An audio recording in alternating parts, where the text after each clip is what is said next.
Bonjour, je suis Xander.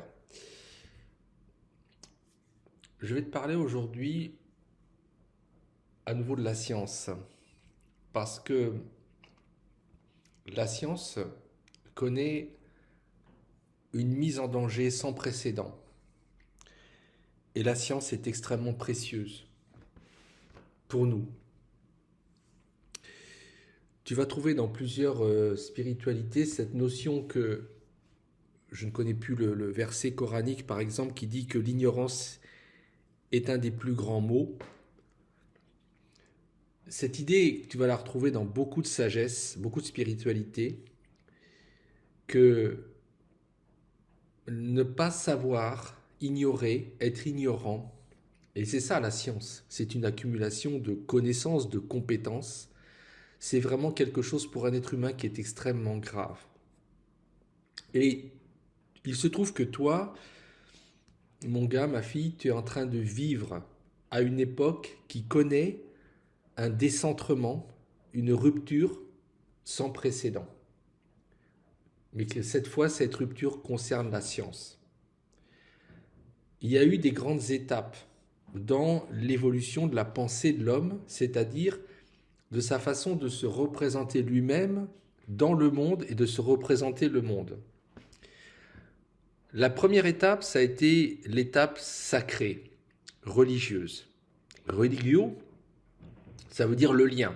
C'est le lien avec l'au-delà, avec l'autre monde. C'est un lien vertical que l'homme il établit entre lui et un monde invisible très important, duquel lui viennent en fait tous ces préceptes de morale, tout ce qui le tire de l'organique. Et ça, c'est le propre de l'homme. L'animal n'a pas ça. L'animal, il a la transcendance innée. Elle est en lui. Et ça, peut-être que tu ne le vois pas, mais quand le lion poursuit l'antilope et la dévore, il est dans son essence de lion, il est dans la transcendance totale. C'est pour ça qu'il n'a pas à redécouvrir ce processus. L'homme, par contre, a eu cette chance de vivre ce qu'on appelle la dualité, c'est-à-dire deux. Il va vivre la différence. Il est sorti du divin, et parce qu'il l'a demandé, hein, pour pouvoir monter vers le divin d'une autre manière, pour monter plus haut encore que les animaux. Mais le challenge est très fort. Et donc, il sort de l'un, et quand il s'incarne, il découvre le monde, il est coupé de Dieu. Donc, le grand élan de l'homme très puissant qui s'est manifesté très tôt, c'est par rapport à cette déficience qui apparaît sous la forme du péché originel, par exemple dans la Genèse, une espèce de problème qu'a l'homme. Eh bien, l'homme a tout de suite verticalisé, il s'est verticalisé, et il a dit, je lève les yeux vers le ciel, il y a quelque chose là qui est un au-delà de moi et d'où je viens. Et après, c'est un univers peuplé avec les esprits des ancêtres, parce que c'est vrai, les esprits humains existent et se désincarnent, et donc ils peuvent rester un certain temps sur la Terre avant de rejoindre l'autre côté. Il y a plein de choses, ils peuvent revenir ponctuellement, parce que la barrière entre notre univers et le leur est extrêmement épaisse, extrêmement difficile à franchir, il faut beaucoup d'énergie. Et en général, c'est refusé, ils n'ont pas l'autorisation. Donc voilà. Mais bien sûr, ils ont vu cet autre monde avec les esprits des ancêtres et toutes les forces dont ils pouvaient constater la présence, mais qui ne sont que la manifestation d'une plus haute force, en autre dimension, à savoir Dieu. Donc cette verticalisation de l'homme, tu l'as aussi dans son développement, parce qu'on part du quatre pattes et on se tient debout. Et un homme qui est un homme vraiment, ou une femme qui est une femme vraiment, je dirais, pleinement dans son essence, il est dans la verticalité. Ce sont toujours cette verticalité et ce regard qui est tourné vers le ciel. C'est vraiment la posture humaine, tu vois, très important. Donc finalement, tu as l'apparition des spiritualités très vite, probablement, dès qu'on est sorti de l'âge, je dirais, de cet âge indéterminé où il y a eu plein d'espèces dominidés, dominiens. Et on voit très vite que le sacré, le lien au sacré, c'est ce qui vient très vite en même temps que l'art dans les peintures rupestres. notre ancrage. L'homme il est encore assez intuitif, il n'a pas trop de difficultés, il va être intuitif. Et il va tout de suite, cette espèce de conscience qui se développe, il va se reconnecter avec la source. Ça, je dirais que c'est un premier grand mouvement de l'homme. Et la rupture, elle va venir à un moment avec cette notion que peut-être la spiritualité ne donne pas les bonnes explications. Peut-être que la spiritualité ne suffit pas à comprendre tout. Il manque quelque chose à l'homme. Et à un moment, tu as des hommes qui disent « Attention, nous ne sommes pas le centre, mais nous sommes dans un monde qui tourne autour d'une étoile. » Ah bon? On passe du géocentrisme, c'est-à-dire la Terre est au centre, à l'héliocentrisme. Eh bien, nous tournons autour du Soleil. Et cette grande découverte qui va être faite par des savants comme Copernic, qui va être, bon, ça on est sur le milieu, on est sur la période qui est celle dite de la Renaissance, le 15e, le 16e siècle jusqu'au 17e avec Galilée. Ce sont des gens, Kepler, ce sont des gens qui vont dire attention, on s'est trompé. Attention, on a un phénomène qui s'appelle la science, et déjà les Grecs, Ptolémée l'avait dit, on a observé le monde, vous verrez que ça ne correspond pas à certains éléments de la spiritualité. Attention, certains éléments qui ont été fabriqués par les hommes ou peut-être mal interprétés par les hommes. Parce qu'à aucun moment on ne te dit, par exemple dans la Bible, que la Terre est au centre. Attention, on ne te précise pas certains éléments. Et si on se permettait, on peut le refaire, et je le referai une autre fois, de reprendre les étapes de la Genèse avec les jours, ça correspond à peu de choses près au développement de la vie telle qu'elle est développée sur la planète et comment l'univers s'est créé. C'est assez hallucinant quelque part.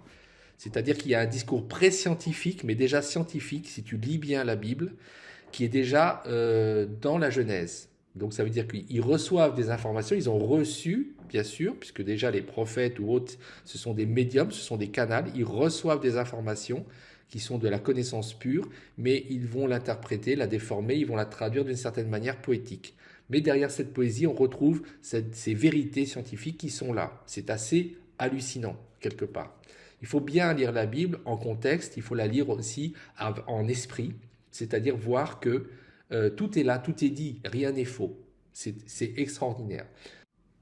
Donc aussi, il faut voir que l'idée que la Terre est au centre, c'est quelque chose qui se met en place, c'est une interprétation notamment médiévale, religieuse, mais qui n'est pas quelque chose qui est précisé de manière expresse dans la spiritualité, ou alors elle a pu aussi être présente par une mésinterprétation. Ça, c'est toujours ce qui est possible. Donc, mais en tout cas, ce qui est intéressant, c'est qu'à un certain moment, la science va, en tant que système d'observation, de découverte de la nature, s'imposer en contradiction, au bout d'un moment, avec la spiritualité. Et elle va s'imposer tellement qu'elle va dire, mais voilà, les processus que nous voyons à l'œuvre dans la nature, par exemple le système de l'évolution des espèces que met en place, que démontre Charles Darwin, qui montre qu'en fait la nature est un système de global, je dirais, de co-sélection du mieux adapté, c'est-à-dire que le système évolue avec plein d'éléments qui sont mobiles, mais qui s'interadaptent les uns aux autres, et qui très naturellement vont tendre à chaque fois une spécialisation, à une adaptation, au placement dans une niche écologique qui est disponible, qui est vacante. Et on va voir qu'il y a une complémentarité de toutes les espèces vivantes entre elles, ce qui est absolument fabuleux, et une coévolution de ces espèces qui vont à chaque fois se spécialiser et en s'adaptant de façon à ce que toujours le mieux adapté soit celui qui survive. C'est quelque chose qui est, je dirais, vrai.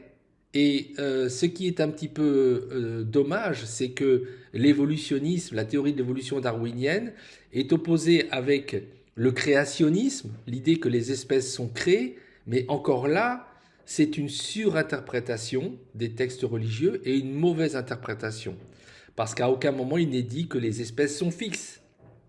Et ce qui est intéressant, c'est que on te montre au contraire dans l'apparition des créatures qui commencent à apparaître dans les mers, on te raconte exactement l'origine de la vie. et l'homme vient après.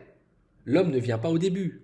Il y a dans la Genèse, les jours simplement sont des millions, des dizaines, des centaines de millions d'années, et c'est tout. C'est-à-dire le temps de Dieu et le temps de l'homme n'est pas le même. C'est extrêmement fabuleux, et quelque part, la vision créationniste, c'est une surinterprétation, c'est une espèce de vision à la lettre de la Bible, mais qui n'est pas intelligente. Nous devons toujours lire la spiritualité avec intelligence et avec un esprit, en contexte, et avec justement notre intuition.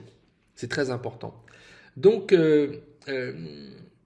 nous avons les phénomènes scientifiques qui, à un certain moment d'observation, mettent en place des règles, des lois, tout un corpus de plus en plus conséquent qui vont donner aux hommes l'impression d'avoir un savoir, une puissance sur le monde. Et il est vrai que le développement de la science allié à celle des techniques, qui sont finalement les sciences appliquées, vont permettre à l'homme d'opérer sur son environnement des transformations puissantes, notamment en utilisant les énergies fossiles, en mettant en place des systèmes, on va dire, différents de démultiplication des forces. Beaucoup d'éléments ont été inventés partout dans le monde et non pas en Europe comme on le pense.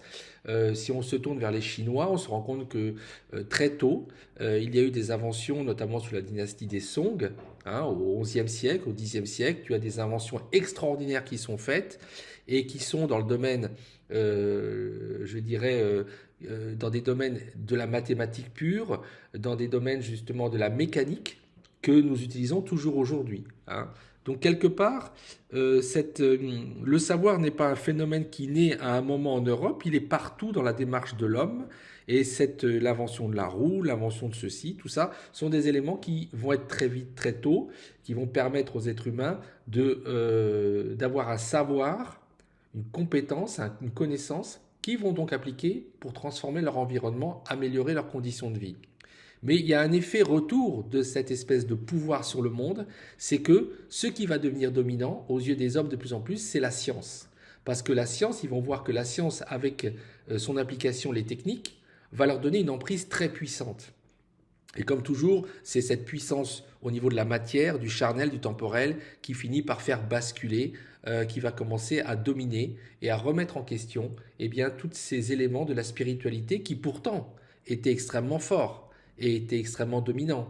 Mais quand on a effectivement les conquistadores qui arrivent avec des fusils à poudre, ils vont tuer des Indiens du Nouveau Monde, les Indiens donc de l'actuelle Amérique latine, mais pourtant eux ont quelquefois des savoirs sur les plantes, des savoirs chamaniques qui sont extrêmement élevés, parfois supérieurs, je dirais, à certaines croyances extrêmement devenues doctrinales, un christianisme qui s'est érigé en doctrine très réduite, qui est pourtant la spiritualité devenue pétrifiée, sclérosée des conquistadores.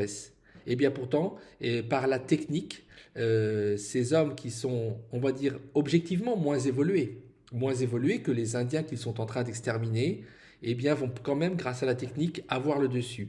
Ce renversement que l'on voit sous nos yeux, c'est quelque chose qui est un processus qui va se développer de plus en plus. On a des doctrines qui vont émerger avec le temps, par exemple les doctrines notamment marxistes, qui sont du matérialisme historique, vont être des rouleaux compresseurs, des armes littéralement créées pour laminer, pour détruire la spiritualité, pour dire que tout ça c'est faux, que le bonheur, le paradis c'est sur terre, que l'homme a une finitude, tu nais, tu meurs, c'est là qu'est l'existence, avant, après, il n'y a rien. Et Dieu, on ne peut pas le prouver. Par contre, on peut prouver l'argent, le rapport de force, le rapport entre les catégories sociales, etc., etc. Et donc, quelque part, on va avoir donc des systèmes de pensée, des philosophies qui vont se dégager de cette maîtrise de la science, puis des techniques. Parce que les idéologies qu'on appelle politiques, notamment socialistes, marxistes, c'est bien l'émanation de ce culte, de ce dogme de la science appliqué aux hommes, mais pour détruire aussi, c'est-à-dire qu'à un moment, ça vient casser, couper le lien au sacré. En Chine, par exemple, où le processus a été très abouti, beaucoup plus qu'en Russie, le socialisme marxisme a abouti à racler jusqu'au socle le plus basique, toute la société chinoise et tous les liens au sacré ont été coupés les uns après les autres. Il y a une sorte de raclage total, d'érosion totale. On arrive vraiment au socle, je dirais, minimaliste de l'être humain, qui va être ramené à une forme, eh bien, il faut quand même le dire, d'animalité, parce que quelque part ensuite, c'est la satisfaction des liens, des besoins organiques. Et à partir de là, on se rend compte qu'il est très très difficile de rebâtir une éthique, de rebâtir une morale. Ça va être une morale qui va être plaquée, parce que les seules vraies bases de la morale, de l'éthique, c'est toujours le sacré. C'est une transcendance qui est un au-delà de nous-mêmes, qui nous permet à ce moment-là de créer une certaine noblesse, une certaine élévation d'âme. Donc pourquoi je dis ça? Ce n'est pas du tout pour déprécier les Chinois, mais quelque part, on a ensuite des États qui deviennent des machines de guerre économiques, des machines de guerre à l'état pur, mais qui quelque part ont un manque, une déficience au plan éthique, au plan de la morale. C'est-à-dire que l'individu, on peut le passer à la moulinette, on peut le tuer, parce que ce qui compte, c'est une espèce d'idéal collectif extrêmement fictif, parce que l'idéal collectif qui écrase l'individu, eh bien ce n'est pas un humanisme, c'est juste en fait un totalitarisme, un esprit de système.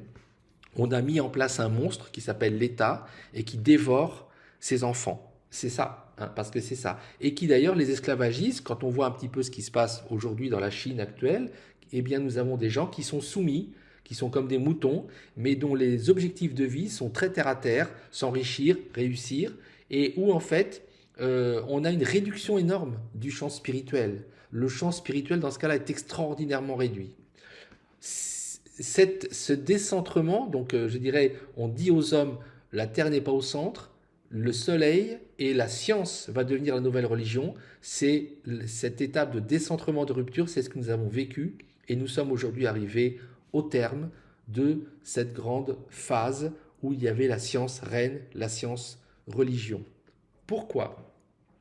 Parce que les personnes qui ont utilisé ces éléments-là dans une logique, cette fois-ci un peu particulière, un peu perverse, à savoir dans une logique anti-divine, sont passées à une étape nouvelle, et cette étape je dirais, c'est ce que nous avons vécu récemment avec un nouveau virus qui est arrivé sur nous, une pandémie, et notamment avec la création de remèdes spécifiques qui ont été imposés à la totalité de l'humanité. Vous voyez, je parle en ce moment de la fameuse crise du Covid-19, apparue en 2019. Donc ça, c'est un phénomène, on va comprendre un jour que nous avons vécu là une nouvelle rupture. Et cette rupture, c'est quoi? Ce décentrement, c'est la fin du dogme de la religion de la science. C'est-à-dire que cette science qui a été mise tout en haut par les êtres humains, elle vient de conduire à des éléments d'aberration de comportement. Elle s'est retournée de façon claire parce que c'est ce qui s'est passé contre les hommes. Et les hommes sont en train aujourd'hui, parce que c'est un mouvement planétaire, de retirer leur confiance à la science. Alors, vous me direz, pourquoi non? Ce que vous dites, si vous êtes effectivement, ce que vous dites, c'est bon, ce sont des théories qu'on appelle les théories du complot. Alors, moi, je vais vous dire une chose qui est extrêmement simple. De toute façon, quelles que soient les convictions que vous avez sur ce sujet, il y a des faits, et ces faits sont des faits qui sont là. C'est-à-dire qu'on a une communauté scientifique qui, mondialement, a été soumise à des pressions très fortes, ainsi que les médias derrière, les médias pseudo-scientifiques.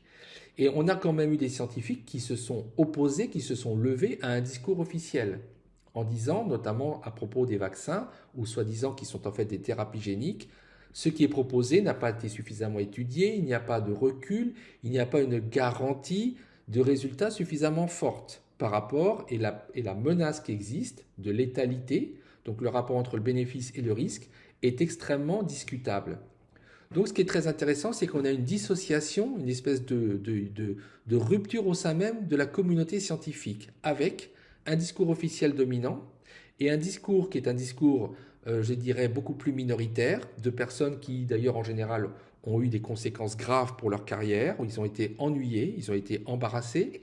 Et ça, c'est quelque chose qui est très intéressant parce que quand vous avez des personnes qui sont des journalistes ou des gens d'opinion qui font des théories et qui sont, on va dire, des hurluberlus.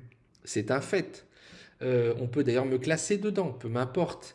Mais il y a une chose qui est certaine, c'est que quand vous avez des scientifiques qui ont, en général, ce sont des études longues, pénibles, laborieuses, et les gens qui sont scientifiques, bon, je peux en parler parce qu'il se trouve que une de mes filles est vraiment une scientifique de haut niveau, donc ce sont des gens qui en général n'ont pas le droit à l'erreur, ils vont pas se mettre à faire des bêtises, ils planifient leur carrière de façon aussi rationnelle qu'ils ont acquis les connaissances, et ce sont pas des gens qui d'un seul coup vont foutre en l'air beaucoup d'efforts, parce que c'est beaucoup d'efforts pour devenir un grand scientifique, avoir un poste, etc. On va pas foutre en l'air tout ça, c'est-à-dire 15 ans d'études, 10 ans à s'emmerder à faire certaines choses dans certains laboratoires ou certaines universités de recherche, pour à la fin foutre tout ça en l'air. Ce sont des gens, et c'est ce qu'on a vu. C'est ce qu'on a vu. On a vu des grands professeurs, on a vu des sommités mondiales se dresser, désavouer, mettre en doute, alerter, et ces gens ont été persécutés. C'est une première dans l'histoire humaine, c'est une première parce que nous avons eu une contrainte planétaire générale, alors qu'il n'y avait pas une menace qui était gravissime, notamment sur les membres de la population les plus forts. L'humanité a connu depuis toujours des pandémies et c'est un mode de sélection naturelle. Et c'est incroyable qu'un univers qui s'est érigé sur le culte de l'évolutionnisme darwinien, c'est-à-dire la sélection des espèces par le plus adapté, ait un processus qui nous dit la nature est bien faite pour nous préserver, et dit stop à la nature. Stop à la nature. Et au nom de quoi? Cette contradiction aurait déjà pu attirer l'attention. Les plus grands épidémiologistes, les plus grands virologues ont dit mais nous avons, c'est comme ça que ça marche. Les plus faibles, les plus âgés, les gens qui ont des morbidités vont partir en premier, mais regardez, ce virus que nous avons identifié là, eh bien, il attaque, il ne met pas en danger les gens en bonne santé, et les enfants, notamment notre trésor, parce que c'est normal qu'une société se bouge pour ses enfants, c'est le plus précieux que nous avons, ils ne sont pas du tout en danger. La létalité est proche de zéro. Donc, il n'y avait pas de risque. Mais on est arrivé par des pressions, et c'est là où on a quelque chose qui est grave, des manipulations d'opinion, de médias, eh bien on est arrivé, et quelque chose de concerté au niveau planétaire, à forcer les gens à prendre un remède sur lequel aussi, à nouveau, les scientifiques ont émis des doutes, mais pas que les scientifiques. C'est-à-dire qu'aussi nous avons des gens qui sont, je dirais, bien sûr, les gens ont témoigné des effets secondaires, qui quelquefois sont très importants. Et qui sont cachés et qui sont bien sûr mis sous le tapis. Bien évidemment, nous sommes à la veille d'un scandale qui va prendre des proportions sans cesse plus grandes. Et ce qui est bien sûr les conséquences très graves de tout cela, c'est la mise en doute des scientifiques dans le monde. Parce que beaucoup de scientifiques sont venus cautionner quelque chose qu'ils n'auraient jamais dû cautionner. Mais ils l'ont fait parce qu'ils étaient pris dans des systèmes de loyauté, d'argent. De loyauté et d'argent, c'est-à-dire qu'ils étaient achetés notamment par le système des grands laboratoires pharmaceutiques qui sont derrière toute cette opération. Or, qu'est-ce que c'est que les laboratoires pharmaceutiques? Eh bien, c'est la puissance du matériel, c'est la puissance de l'argent, des finances, je vous dis, c'est les rois de la barbaque qui sont venus dans un domaine où ils ne devraient rien à dire. La santé humaine, la science, la médecine, les gens qui sont des gens des financiers ne devraient pas avoir leur mot à dire. Or, ils sont justement ceux qui commandent. Ils commandent les médicaments humains. L'industrie pharmaceutique, ils en sont à la tête. Nous sommes face à un énorme problème de société planétaire, un changement par rapport au système de santé, de médecine, de fabrication, de distribution et des médicaments qui est à révolutionner totalement. On ne peut pas laisser malheureusement totalement aujourd'hui la responsabilité de soigner l'humanité entre les mains de commerçants. Cela doit s'arrêter définitivement. Parce que les commerçants ont fini par contrôler les scientifiques, ceux qui sont les gardiens de la vérité. Or, aujourd'hui, nous avons perdu confiance dans ces personnes parce que trop d'éléments sont absolument absurdes, ne sont pas logiques et on a bien évidemment plus que des doutes, nous avons aujourd'hui des preuves qu'il y a eu, je dirais, conflit d'intérêts, qu'il y a eu justement oubli du serment d'Hippocrate au profit du matériel pour un profit personnel, pour un profit d'argent. C'est d'une gravité extrême. Et je ne dis pas que c'est quelque chose que je souhaite, c'est quelque chose que nous constatons. Nous constatons aujourd'hui. Et si effectivement des gens ont encore des doutes, bien évidemment, on peut se tourner vers des organes qui ne sont pas susceptibles d'être dirigés par des hurluberlus complotistes. Par exemple, si on voit les médecins de l'armée américaine, ce sont les premiers à avoir alerté sur les cas de myocardite, de problèmes qui sont cardiovasculaires chez des hommes en très bonne santé, qui sont des combattants de la nation. Or, qu'est-ce qu'ils ont vu? Ils ont vu des hommes et des femmes dans la fleur de l'âge, en parfaite santé, des athlètes, hommes et femmes, qui meurent d'un seul coup, alors qu'ils sont jeunes, parce qu'ils ont été vaccinés, parce qu'ils ont subi ces thérapies géniques qu'on appelle vaccins. D'une part, ils n'avaient quasiment aucun risque de mourir de cette maladie, le Covid. Moi, à plus de 50 ans, je l'ai eu 2 fois, dont une fois très sérieuse, et je n'en suis pas mort. Et je vais vous dire une chose, je n'en suis pas mort alors même que je n'étais pas vacciné, car j'ai refusé les vaccins. J'ai mon corps, je me suis dit, ben, tu crèves ou tu vis. J'ai vécu, car c'est ainsi aussi que nous sommes là. Si je meurs, moi, c'est pour laisser vivre mes descendants qui seront mieux adaptés. L'évolution des espèces, on la respecte, les gars. Vous avez mis cette loi en place, ben, on la respecte. Et on fait attention à ne pas mettre en place un remède qui est pire que le mal, sauf si on a un plan derrière. Et c'est ce qui est apparu. Ce plan, il est sans doute financier, mais pas que. Pas que, malheureusement. Donc, quelque part, ce qui s'est produit aujourd'hui, c'est que quand on voit des médecins militaires qui sont scandalisés d'avoir eu l'obligation de constater le décès, alors qu'ils ne sont même pas morts au combat, de militaires, hommes et femmes, des héros, qui sont des gens qui étaient faits pour donner leur vie, mais qui meurent comme on est abattu dans une boucherie. Parce que quand on reçoit une injection, c'est comme si on vous menait à l'abattoir et qu'on meurt de ça. Donc, bien évidemment, tout est fait pour étouffer ce monstrueux scandale de la science et de la médecine du XXIe siècle. Et les gens les sportifs ont beau tomber sur les pelouses, sur les pistes de course, sur les champs d'obstacles, les morts ont beau s'accumuler, mais qu'elles sont étouffées et masquées, des morts qui sont très surprenantes et qui sont les conséquences, bien évidemment, de ces vaccins sur lesquels on n'a pas respecté les délais classiques de test. Or, ce genre de choses qui a été faite était tout à fait normal dans un cas d'urgence où l'humanité aurait commencé à tomber comme des mouches.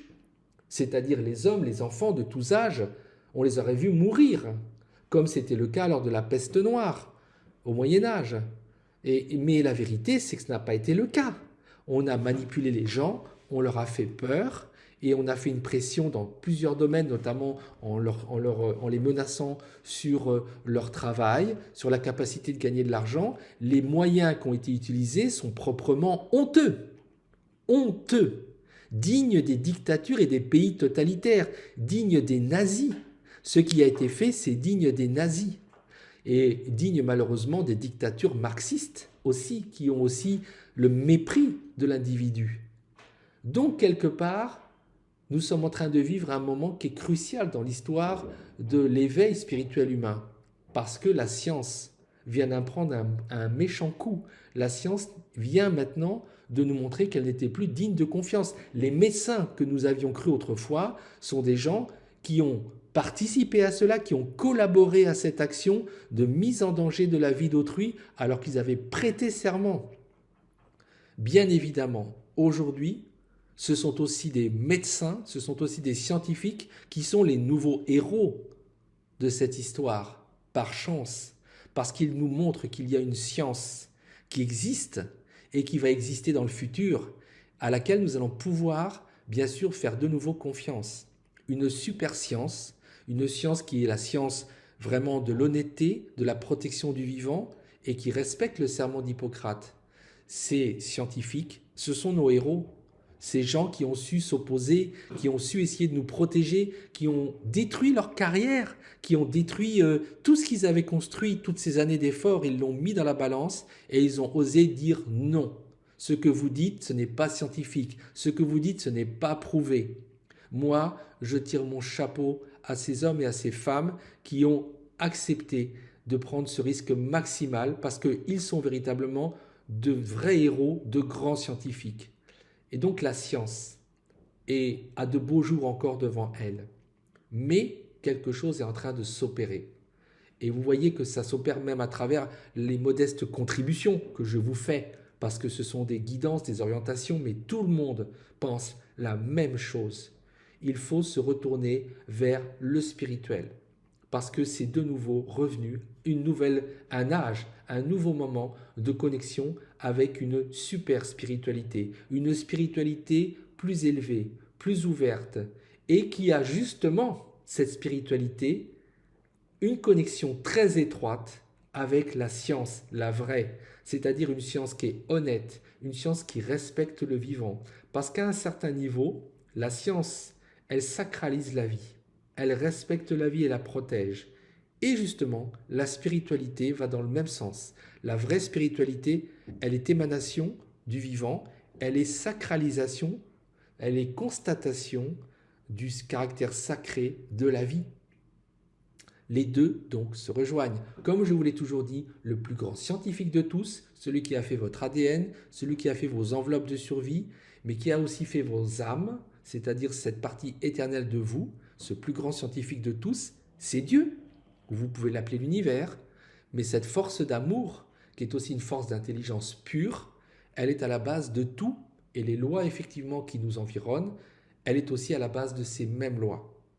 Donc certaines personnes ont voulu nous faire prendre des vessies pour des lanternes et veulent encore maintenant masquer bien sûr ce qui a été un grand projet, soit d'expérience visiblement, ou soit un grand projet financier, il n'y a pas de doute là-dessus, un projet aussi de test pour savoir s'il était possible de manipuler toute l'humanité dans son ensemble par de nouveaux leviers. Et cela a fonctionné, ils ont compris que c'était possible, et en même temps, bien évidemment, comme à chaque fois, ils ont échoué. Pourquoi ils ont échoué?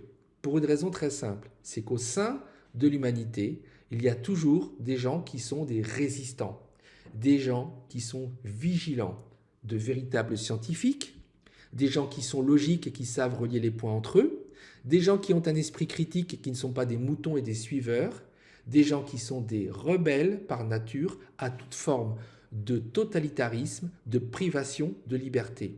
Parce que ce que nous avons vécu, c'est une privation de liberté aussi sans précédent.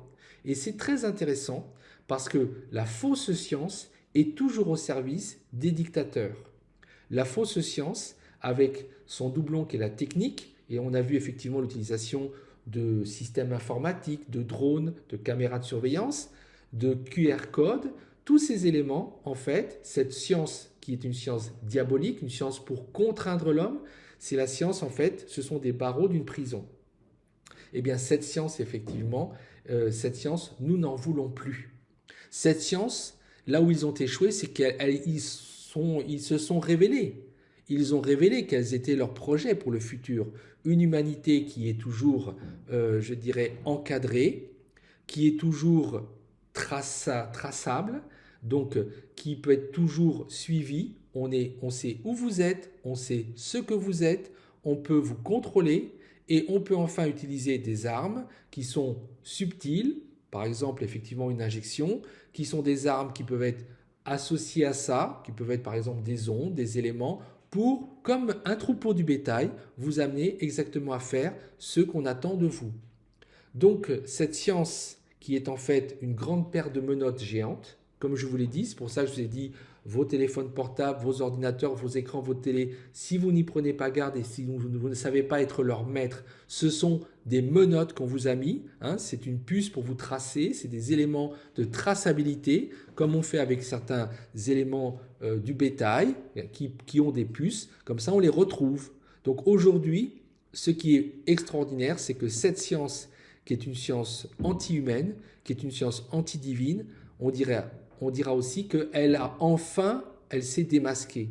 Et surtout, ce sont les gens qui sont derrière cette utilisation de la science qui se sont démasqués. Parce que la science en elle-même, elle est neutre. C'est un instrument. Hein, c'est comme un bâton. Un bâton peut vous servir effectivement à ouvrir, à soulever une pierre qui coince, qui est tombée sur la jambe d'un ami. Le même bâton peut vous servir à faire fuir la population et à frapper des habitants innocents. La science, c'est un instrument, c'est la même chose. Donc ce genre de personne qui a détourné la science, qui l'a jetée en bas de son piédestal de respect et de confiance où elle était, ils se sont démasqués. Ils ont eu tellement confiance dans leur triomphe qu'ils sont allés trop loin. Et comme toujours dans ces cas-là, parce que c'est toujours ce qui est extraordinaire avec les rois de la matière, les princes de la barbaque, c'est qu'ils sont tellement sûrs d'eux dans leur arrogance qu'à un moment ils commettent des erreurs et du coup ils se démasquent. Et là, nous gagnons au spirituel, c'est-à-dire qu'on a regagné la bataille, on a repris l'avantage. De tout cela, de cette rupture, de cette nouvelle rupture, de ce nouveau décentrement, la science ne pourra plus être au centre de nos sociétés, ça ne peut plus être ce qui conduit la Terre. Pas plus que le commerce, pas plus que le commerce. Ce qui doit être au centre de tout, c'est la spiritualité. Et qu'est-ce que la spiritualité? Eh bien, dans son expression la plus basique, c'est le respect de la vie. Parce que si on ne veut pas accepter, c'est possible, car nous devons toujours avoir cette ouverture, cette tolérance. Si on ne veut pas accepter l'existence d'une présence, d'une transcendance, alors nous devons au moins reconnaître que la vie nous dépasse tous. Nous ne l'avons pas créée, nous ne nous sommes pas créés nous-mêmes, nous n'avons pas créé ce processus. Donc nous pouvons la mettre au centre de nos sociétés. C'est ce que j'avais d'ailleurs proposé dans une première tentative de projet qui était comme une sorte de moteur de fusée. Hein. J'avais proposé ça, qui s'appelait la philosophie protocolaire, un protocole de respect de la vie et du vivant. Nous pouvons avoir cette spiritualité minimaliste et après à chacun de, recréer ses propres liens verticaux vers la source, parce que ça peut être le vivant, ça peut être la nature, ça peut être Gaïa, mais bien évidemment, on peut aller plus loin, ça peut être l'univers, ça peut être ce qu'on appelle Dieu. Mais ce sont ces sociétés reconnectées au caractère sacré de la vie qui vont émerger maintenant. Ce qui vient de se produire, qui est extrêmement grave, qui a bouleversé la vie de beaucoup de personnes, qui a créé beaucoup de désordre, qui a créé la perte de confort, la perte d'emploi de beaucoup de gens, parce que bien évidemment cela s'est associé à tout un volet économique qui était intentionnel. L'argent a changé de main, il s'est encore reconcentré encore plus dans certaines mains. Eh bien il faut comprendre que tout ce phénomène aussi qui a aussi abouti à des pertes de vie, à des invalidités permanentes, à des prises de risques et enfin à l'injection dans les veines de centaines de millions de personnes, de milliards de personnes, de produits dont on ne connaît pas les effets à long terme, donc en fait probablement des menaces sur leur santé future, puisqu'on a vu que souvent, beaucoup de personnes qui avaient reçu ces vaccins qui sont des thérapies géniques, en fait, voyaient des processus cancéreux se remettre en marche, ou bien des cancers apparaître fulgurants. Bref, toutes ces vies bouleversées, tous ces drames humains, toutes ces souffrances, dont bizarrement on ne parle que très peu dans les médias qui sont totalement contrôlés par les mêmes personnes qui sont derrière tout cela, c'est-à-dire par un certain monde de la finance, de l'argent, parce que ces gens que j'appelle les princes et les rois de la barbaque, toute cette souffrance humaine, bien évidemment, elle va avoir pour effet positif de nous réveiller de cette espèce d'état léthargique, de cette confiance dans un état-providence qui est censé nous protéger. Non, aujourd'hui, les États sur la Terre ne nous protègent plus à de très rares exceptions près. Oui, aujourd'hui, c'est fini, c'en est fini. Nous devons maintenant, chacun, tous les citoyens du monde, reprendre notre souveraineté, rebâtir une société qui est différente, où nous allons retrouver une science dans laquelle nous avons confiance. Et cela signifie, quelque part, je dirais, un mouvement collectif global. On ne peut pas y couper. C'est parce que nous étions séparés, divisés, que cela a pu être fait. Parce que ces gens-là ont un pouvoir de contrôle sur tous les pays du monde, qu'ils contrôlent tous les médias du monde, qu'ils contrôlent tous les politiques du monde, mais que en fait chaque pays est séparé de l'autre. C'est pour cette raison, parce que nous étions divisés, que nous n'avons pas pu leur faire face.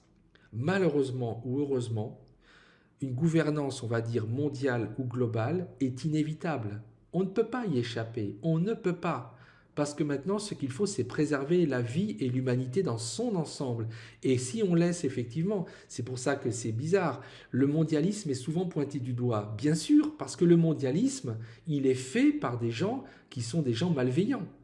Mais la vérité, c'est que vous le savez vous-même, c'est qu'il faut que nous ayons quelque part une assemblée qui nous protège globalement, une assemblée non pas de politiciens, de gens politiques, mais de sages, d'hommes et de femmes sages qui sont je dirais, qui se rassemblent tous ensemble et qui sont choisis dans tous les pays du monde, dans toutes les populations du monde.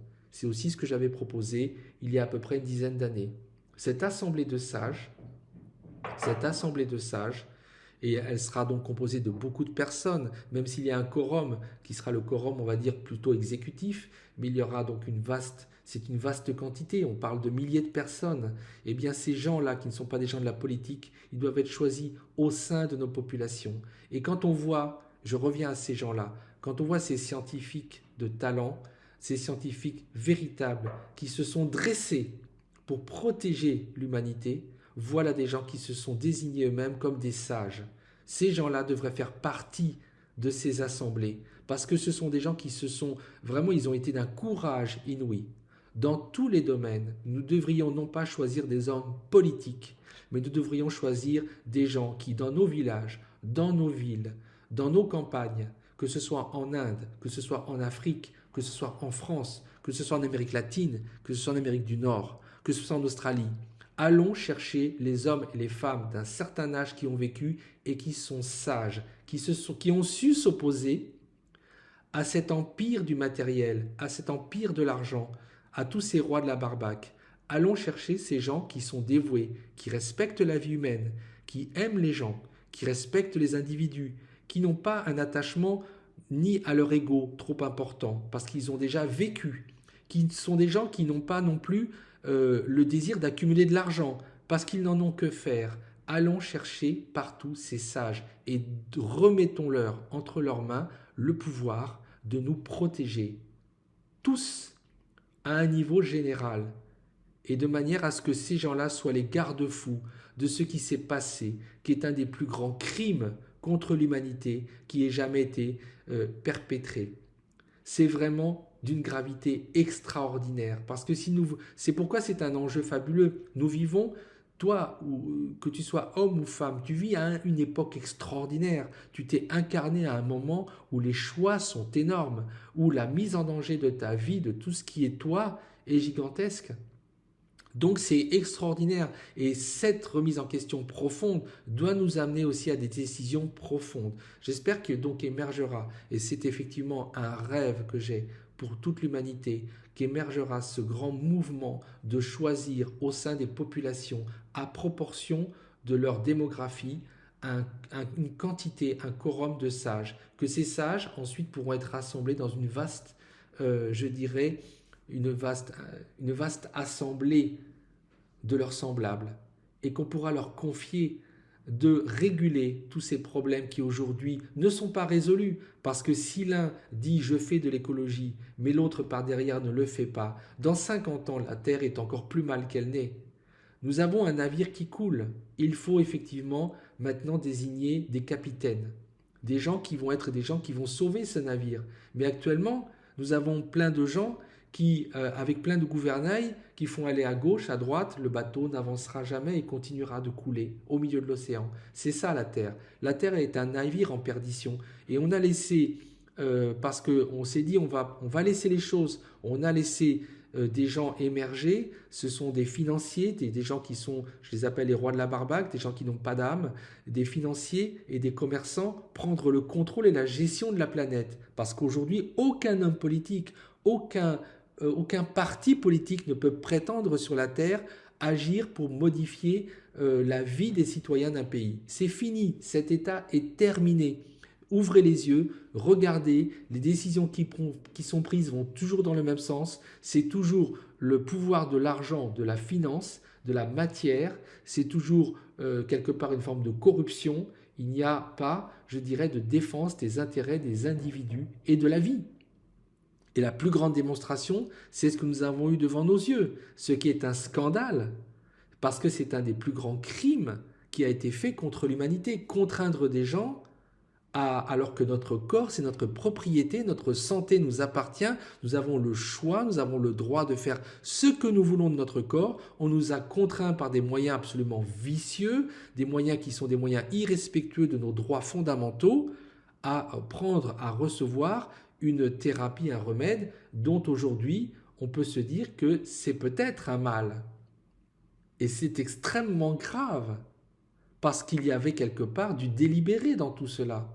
Donc, nous devons aujourd'hui, ce qui s'est passé est atroce, les conséquences pour beaucoup de gens sont atroces, et au fil des années, nous allons voir les conséquences de tout cela, parce que c'est comme une large tache qui va s'étendre, une tache de gangrène, une gangrène sur l'humanité. Il ne faut pas en douter, même si cela est dissimulé pour le moment par les médias, et à la fin, il y aura trop d'évidence, trop d'évidence. Il y en a déjà beaucoup, et comme je vous ai dit, j'ai relevé quelques éléments où des scientifiques, des gens qui pourtant ont tout à perdre, se sont dressés et non pas ce qu'on appelle, sous un terme qui d'ailleurs est lui-même, je dirais, une forme de racisme, de nouveaux termes de manipulation mentale, des complotistes. Non, ce sont des hommes et des femmes de science qui aujourd'hui se dressent, se lèvent et disent « c'est grave, c'est très grave ».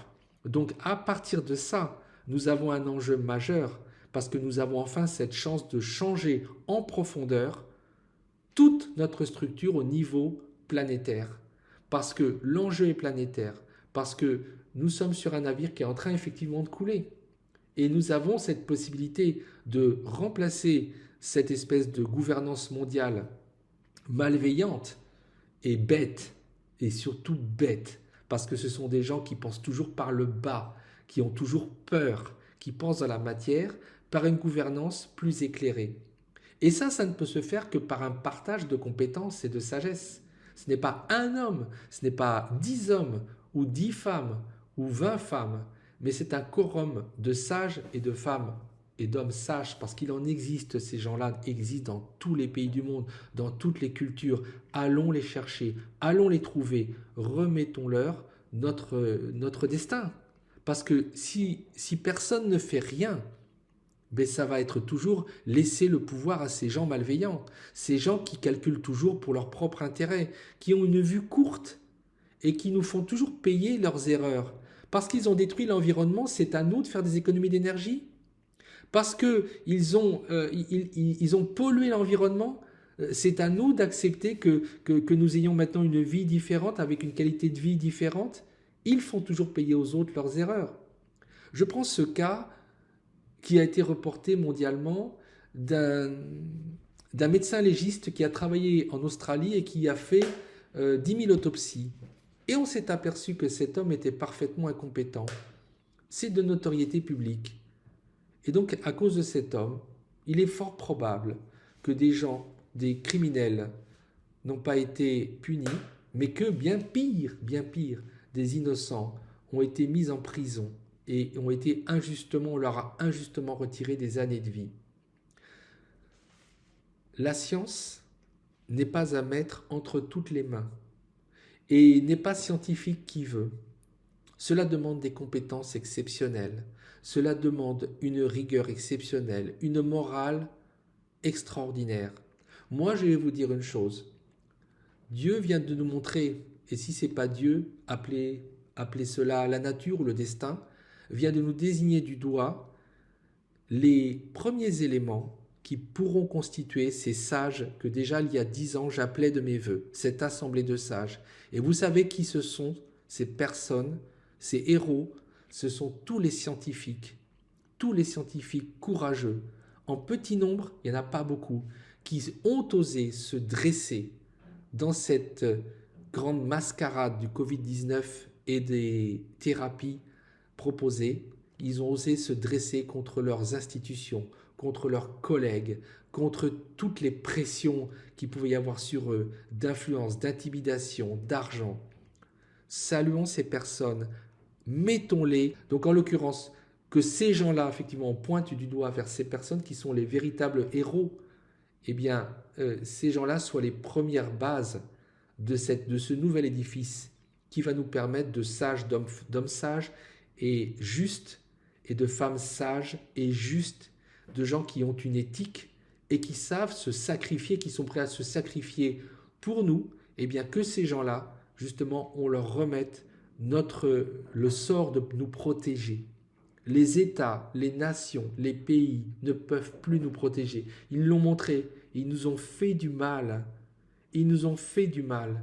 Ils nous ont vendus, alors qu'ils avaient la mission de nous protéger. Tous les chefs politiques qui ont donné leur accord, qui ont participé à cela, sont des traîtres.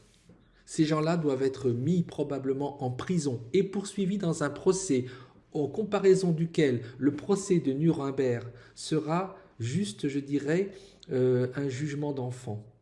Tellement c'est grave ce qui a été fait, tellement c'est barbare, tellement nous avons affaire à un crime contre l'humanité sans précédent. Mais je vous le dis quelque part, des conséquences de ces actes de barbarie, de ces actes de mépris de la vie humaine, de ces actes de désamour, c'est que nous pouvons construire une société un peu plus bâtie sur justement une vraie science, une véritable éthique, un véritable amour des gens, des êtres humains et un meilleur respect de la vie. C'est ça qui est derrière, c'est ça l'enjeu. Moi, je pense quelque part, parce que je ne suis moi-même qu'un transmetteur de tout ça. Mais je sais que j'ai raison, que ce que je vous dis est vrai. Je n'ai pas tous les éléments et je vous invite vous-même à vous informer, parce que je pense que je viens sans doute de vous réveiller si vous ne l'étiez pas déjà fait. Informez-vous sur ces questions, renseignez-vous, cherchez dans des canaux qui ne sont pas des canaux officiels, allez accumuler des données, faites-vous votre opinion de façon à nous libérer tous, parce que c'est l'enjeu de chacun de travailler maintenant pour que nous puissions tous nous libérer de cette nouvelle prison dans laquelle nous avons été mis, de ces nouveaux barreaux, je dirais, de la manipulation mentale, de la désinformation, je dirais, du déni de notre intelligence, du déni de nos libertés les plus basiques. Donc oui, vraiment, moi j'en appelle à vous pour qu'il y ait cette libération, parce que nous sommes actuellement toujours en prison. Voilà, je vous souhaite vraiment de recevoir cette parole et quelque part d'entrer dans ce combat qui n'est pas un combat par la violence, qui n'est pas un combat par des actions, je dirais, des actions qui sont de type terroriste, parce que la terreur, le terrorisme, nous l'avons subi, mais qui sont des actions justement par la compréhension, par, je dirais, votre évolution intérieure. Et vous verrez qu'à un moment, si nous sommes très très très nombreux à avoir compris certaines choses, ils ne pourront absolument rien contre nous. Je vous dis à très bientôt.